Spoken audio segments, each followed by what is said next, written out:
ലോക്സഭാ തെരഞ്ഞെടുപ്പിന്റെ ആദ്യഘട്ട വോട്ടെടുപ്പിൽ 60% പോളിംഗ് രേഖപ്പെടുത്തിയിരിക്കുന്നു.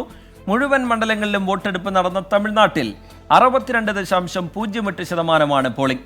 വോട്ടെടുപ്പിനിടെ മണിപ്പൂരിലും ബംഗാളിലും വ്യാപക സംഘർഷമുണ്ടായി. കാണാം ഇന്നത്തെ lead story. ICL FinCorp 24 election സമർപ്പിക്കുന്നത് ICL FinCorp, the intelligent choice. Powered by Asset, responsibly yours.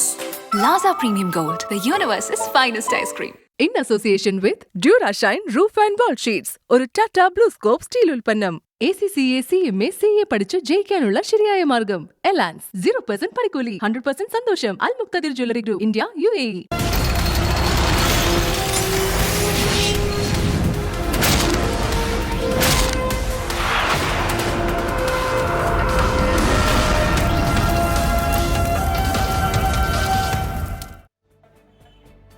Lok Sabha തെരഞ്ഞെടുപ്പിന്റെ ആദ്യഘട്ടത്തിന് കൊടിയേറിയപ്പോൾ രേഖപ്പെടുത്തിയത് 60% പോളിംഗ്. 17 സംസ്ഥാനങ്ങളിലും 4 കേന്ദ്രഭരണ പ്രദേശങ്ങളിലുമായി 102 മണ്ഡലങ്ങളാണ് വിധിയെഴുതിയത്. അരുണാചൽ പ്രദേശ്, സിക്കിം നിയമസഭയിലേക്കുള്ള വോട്ടെടുപ്പും ഇന്ന് പൂർത്തിയായി. ത്രിപുരയിലും അസമിലും പശ്ചിമ ബംഗാളിലും പുതുച്ചേരിയിലും പോളിംഗ് ശതമാനം 70 കടന്നു. ബീഹാറിലാണ് ഏറ്റവും കുറവ് പോളിംഗ്. തെരഞ്ഞെടുപ്പ് ബഹിഷ്കരണ ആഹ്വാനത്തെ തുടർന്ന് മണിപ്പൂരിൽ കുക്കി വിഭാഗം വോട്ടെടുപ്പിൽ നിന്ന് വിട്ടുനിന്നു. വോട്ടെടുപ്പിനിടെ മണിപ്പൂരിൽ വ്യാപക സംഘർഷമുണ്ടായി. മൊയ്രാങ് നിയമസഭാ മണ്ഡലത്തിലെ തംനാപോക്കിയിൽ അക്രമികൾ വെടിയുതിർത്തു. ത്രിപുരയിൽ BJP പോളിംഗ് ബൂത്തുകൾ കയ്യേറിയതായി ഇന്ത്യ മുന്നണി നേതാക്കൾ ആരോപിച്ചു. തമിഴ്നാട്ടിൽ പോളിംഗ് പൊതുവെ സമാധാനപരമായിരുന്നു.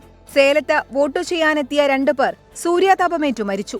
തെരഞ്ഞെടുപ്പ് കമ്മീഷൻ പുറത്തുവിട്ട കണക്കുകൾ പ്രകാരം 72.09% തമിഴ്നാട്ടിലെ പോളിംഗ്. 8 കേന്ദ്രമന്ത്രിമാരും മുൻ മുഖ്യമന്ത്രിമാരും ഉൾപ്പെടെ നിരവധി പ്രമുഖരാണ് ആദ്യഘട്ടത്തിൽ ജനവിധി തേടിയത്. പ്രതിപക്ഷ പാർട്ടികൾക്കും ഭരണപക്ഷത്തിനും ഒരുപോലെ നിർണായകമാണ് ആദ്യഘട്ടത്തിലെ തെരഞ്ഞെടുപ്പ് ഫലം. വിവിധ ബ്യൂറോകൾക്കൊപ്പം 24 ചെന്നൈ.